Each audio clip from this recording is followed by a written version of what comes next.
Hello everybody, good day to you. Welcome back. We returned to Project 1995 Jeep Wrangler 4-wheel drive with 4-liter. It has been stalling and not starting, and I found some horrendous fuel pressure issues going on. I found some wiring problems going on. I've gone ahead and ordered a fuel pump for this unit.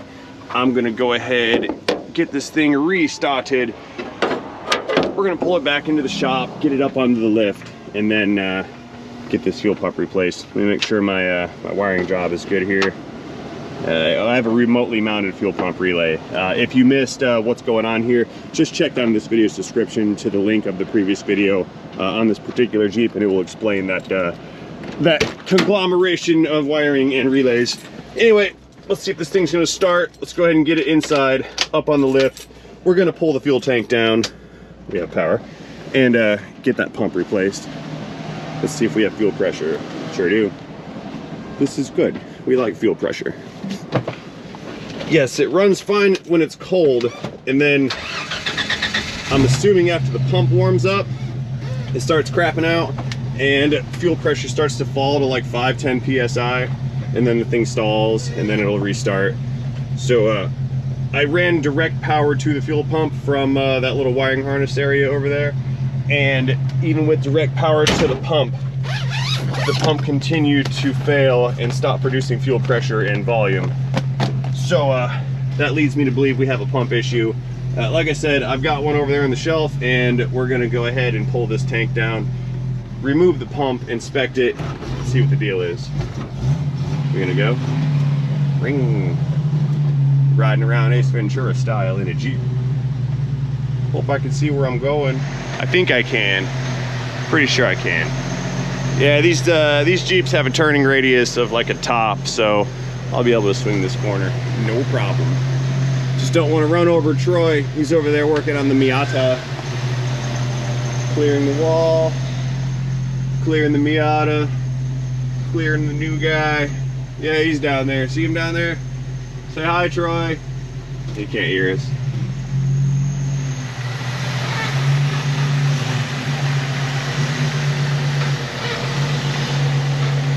I see you. I'd say we're probably okay right there. Firing down.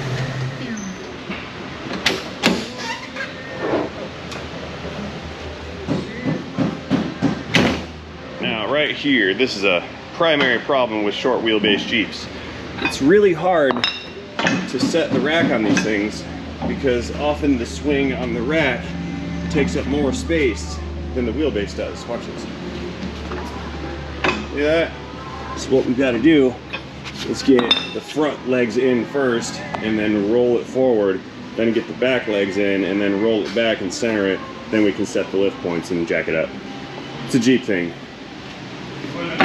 That one fits. That side's especially bad. Look at that. Roll it back.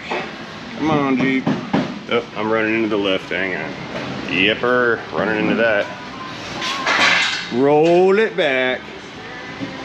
Yeah, I remember I could barely get this thing to rack up on the small rack. I don't know if we can do it on the big rack. I really don't. It's possible, I think. Probable. Likely. I guess we're gonna find out.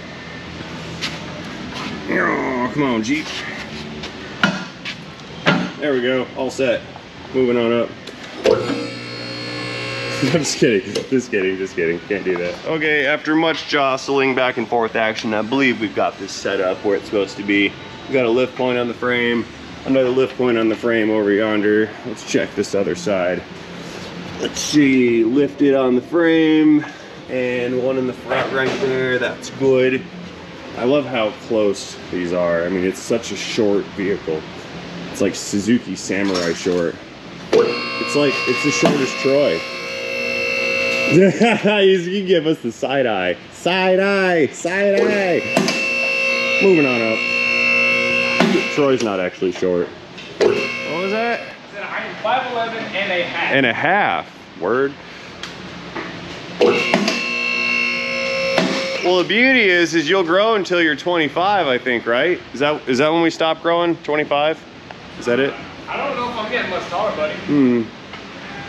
Just say that you're getting taller, and then it will be so. You can will it into existence. All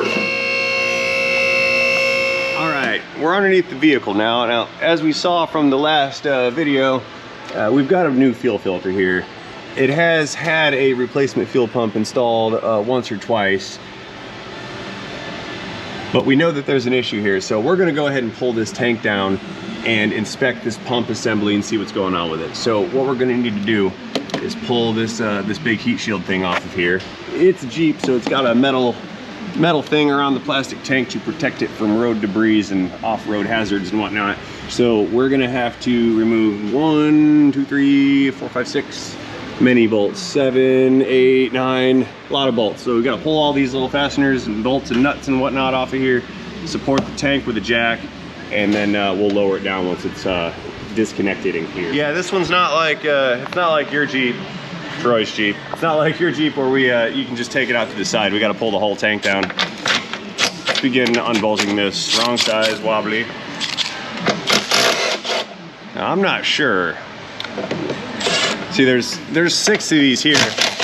I know only 3 of them, or I don't know which one of them are the ones that actually hold the tank and which ones are actually just holding the strap. Or perhaps the whole tank comes down with the skid shield. I don't really know. I don't recall. We're gonna figure it out though. We're gonna figure it out. All right, let's go over to the front side and see what kind of fasteners we're working with over here. Looks like, yeah, there's just 3 of them. It appears to be a nut and a bolt passing through, and it is. Uh-oh, the tool stopped tooling. Yeah, those are all bolted in. We'll have to get a nut or a wrench to hold the bolt. Oh, I got that one off. Awesome.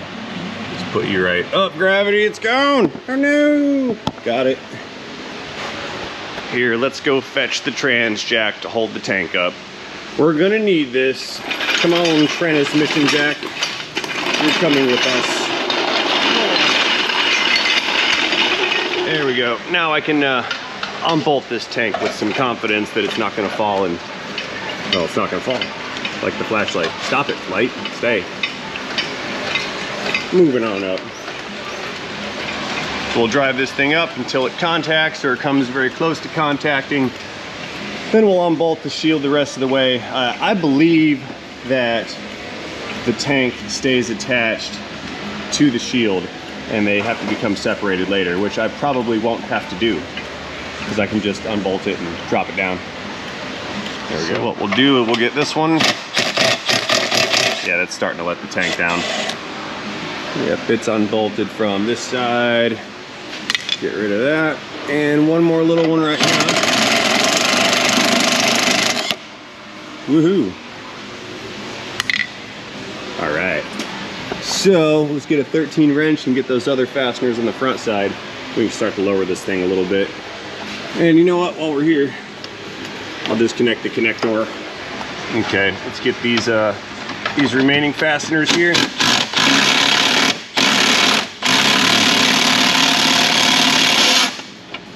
That's rough. There's one of them. Next. 2 of them. Next. And 3 of them.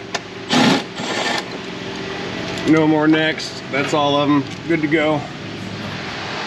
Okay, so with the exception of the fuel lines, which I believe I'll disconnect from the top of the tank at the pump, this thing is mostly disconnected. Let's see how the fuel fill spout is. Where's that guy? Oh, yeah, we're up here. We're almost there. Let's see. Yep, we'll need to take the spout off. I think in the meantime, I can start to let this down, get a little bit more clearance out of things. Yeah. Coming down, decrease hydraulic pressure, lowering tank. It's probably good. Okay. All right, let's unscrew this thing right here. That's our hose clamp for the fill cap. There's the vent, which I'll disconnect that from somewhere else besides up here. I'm getting Jeep schmoo on me. Pull this guy out. Come off. Nope. We'll get in there with the pick. Try to not tear that hose. It's starting to tear too. Not okay. Get behind that. Get it all unstuck from that which it is stuck on. Should be good. Come on. Oh, why are you still stuck? That is displeasing to me. I'm like hanging off of it. Come on. More. There we go. Got it. All right, I don't know if we can, if we can see, there's a vent tube right above this fill tube. Let me pluck that guy out. There we go.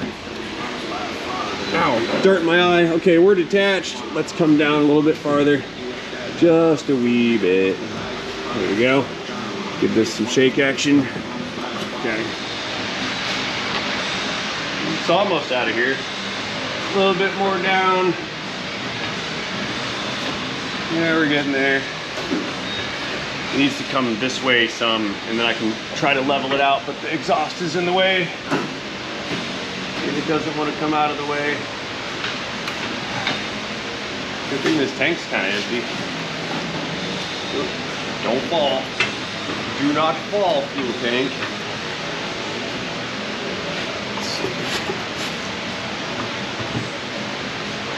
We're about, it's almost clear. The fill hose nozzles are in the way. A little bit more down. There we go. Now we're cooking. That's good. Beautimous. Okay, fuel tank has been lowered. Yeah, it's got a new pump in there. I see the new unit. But that doesn't mean it's any good, because it's not. Okay, let's get these two fuel line hoses disconnected, and then we'll get this thing lowered out of the way. I hope those are in the right spot. You never know. You can't ever tell when somebody else has been somewhere before you. It's not good. So unscrew that.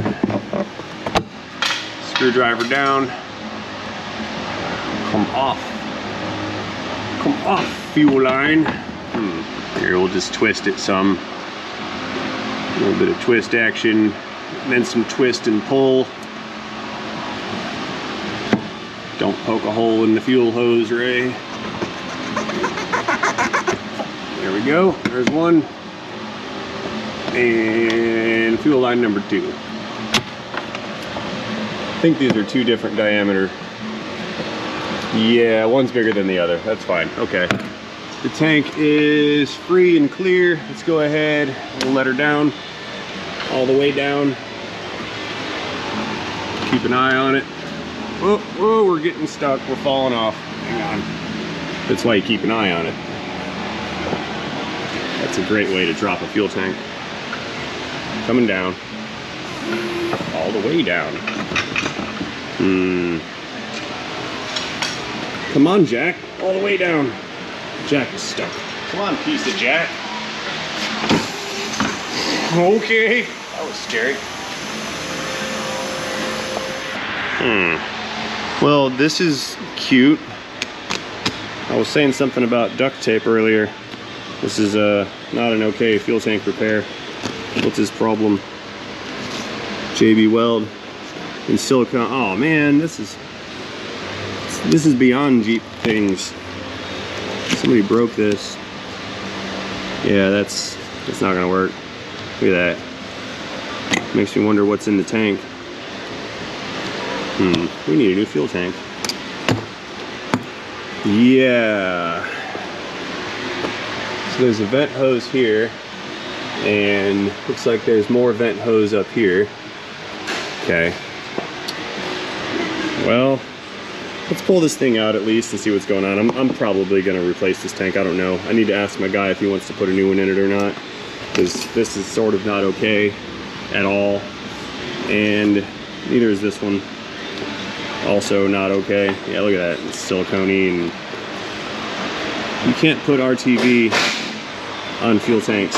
It's not effective. It turns to like mush. Gross. Okay, do we need an 8 mil? Yeah.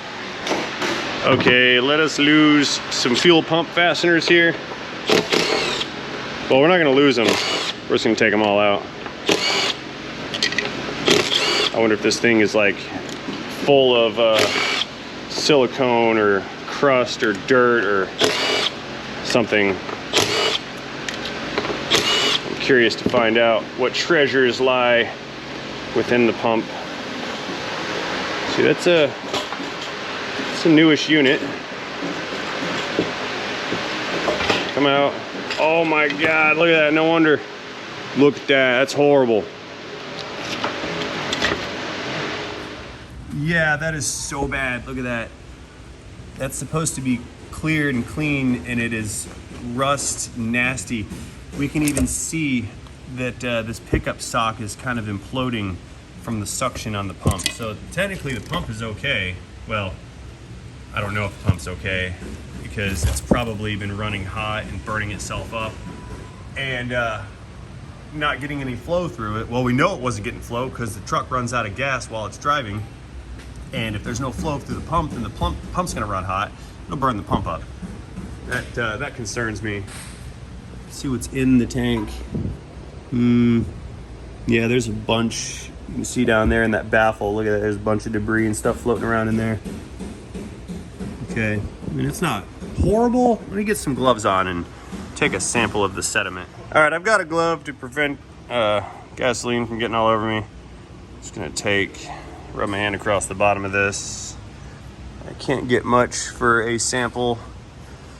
I don't want the gas to get inside of my glove. That would be gross. Well, by the way, that's a contaminated system. Yeah, there's some right there. There's some schmooish debris. So we can see that it's nasty in that tank. We can see that the filter sock has picked up plenty of that nasty. I'm gonna recommend we replace the tank. I'll probably blow these lines out with some air, maybe flush them out with like some AC flush solution or something, or even just gasoline, that would work too. I can use my AC flush pressurized canister to pump gasoline through the system. Maybe try to back flush all that nasty stuff out of there, then we'll put a new filter on it. I think that's the idea here. So, well, at this point, I'm kind of dead in the water because I can't do anything without a fuel tank. And it's gonna take me a while to get a fuel tank. I probably should replace these hoses too on the new tank. The vent system, yeah, that's not what I expected to do here on Project Jeep. All right, well, back to the drawing board. I guess I'm not going to be doing anything further with what we've got to work with right here. I need some more parts. Didn't want to go that route, but it is what it is. So what I'm going to do is just roll this thing right out of the way, and we're going to park it in the corner with the rest of the disassembled car parts until I get a new fuel tank. So that being said, I realize this video was kind of short, but there's really nothing more for me or us to do here today. So I'm going to go ahead and close this video out right now.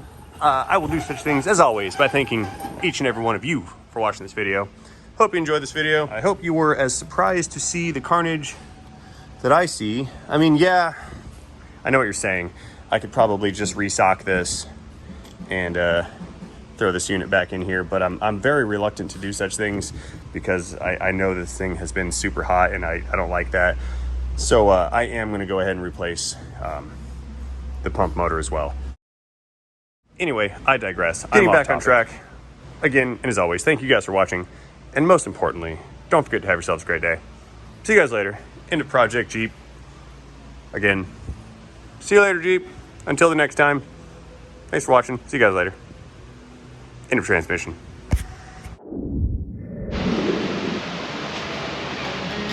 Goodbye again, Jeep. Out we go.